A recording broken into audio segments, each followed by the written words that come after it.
It is Thursday, and joining us is Denis Campbell, editor-in-chief of UK Progressive Magazine and host of Worldview with Denis Campbell on YouTube. Check that out at youtube.com/Worldview Show. So, Denis, we've had this story, which I want to kind of go step by step for the audience, where there was a proposal for some new regulations regarding media in the UK. Let's start with what was the catalyst for the new proposal, and what was the content of the new proposal?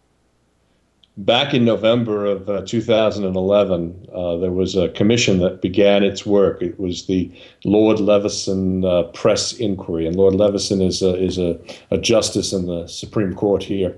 And he basically conducted a 16-month inquiry that went from November till February of 2012. They called 337 witnesses, plus 300 private statements were submitted. They did 2 sessions per day, all on live television. It was our O.J. Simpson trial. And it was broken up into 3 modules: the press and the relationship with the public, in which we had Millie Dowler's parents come on. Now, Millie Dowler was a 12-year-old girl who was tragically murdered here in the United Kingdom. And what happened was that someone hacked into her cell phone and began deleting messages. And that gave the Dowler parents false hope that she was indeed alive, but they were just hoping they could get information as a result of it. And it was the Sun, which is owned by Rupert Murdoch, that did that. We had the McCanns, whose daughter Madeline went missing on a trip to Portugal. We had lots of celebrities, from Piers Morgan to Hugh Grant. All of these people were there. Then they did a second module which talked about the relationship between the press and the police, because it seemed as though there was something going on inside of London's Metropolitan Police Force where they were tipping off members of the press, and some even were helping to hack into cell phones. And then the third module had to do with the press and politicians, and that's where we saw people like Rupert Murdoch come in with the famous testimony where he got hit with a cream pie, and Rebecca Brooks, who was the editor of News of the World. Now, the government wanted to have a light touch scheme. By light touch, they meant, not so much regulation, but the ability to pass. They wanted to pass a law that would hold the press to account.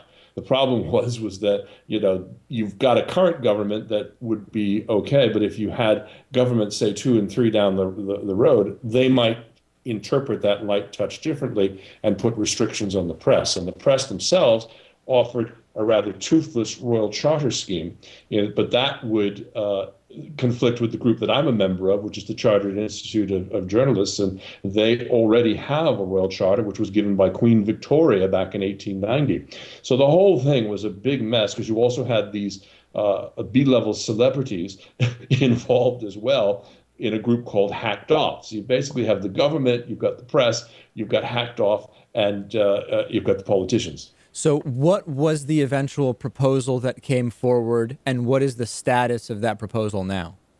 Well, they recommended that there be an independent body to regulate the press, one that would have the ability to sanction, because, again, this was something that was really, you see this all the time.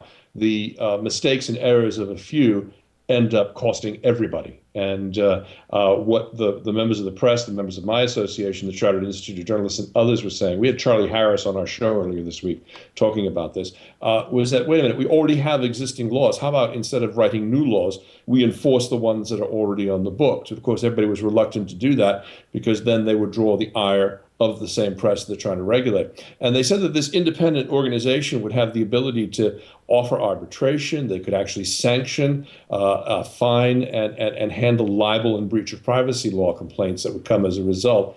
Everyone in the tabloid press backed away from this, and it was seen as, it's now seen here in the press as a huge failure, in the vein of when 1970s, the Tory Prime Minister Edward Heath attempted to destroy the unions in a similar way with this white paper. And there's a huge furor right now over tax havens. Lots of speeches being made, but very little action happening. So what's the status now? Does it appear like this is going to become a reality?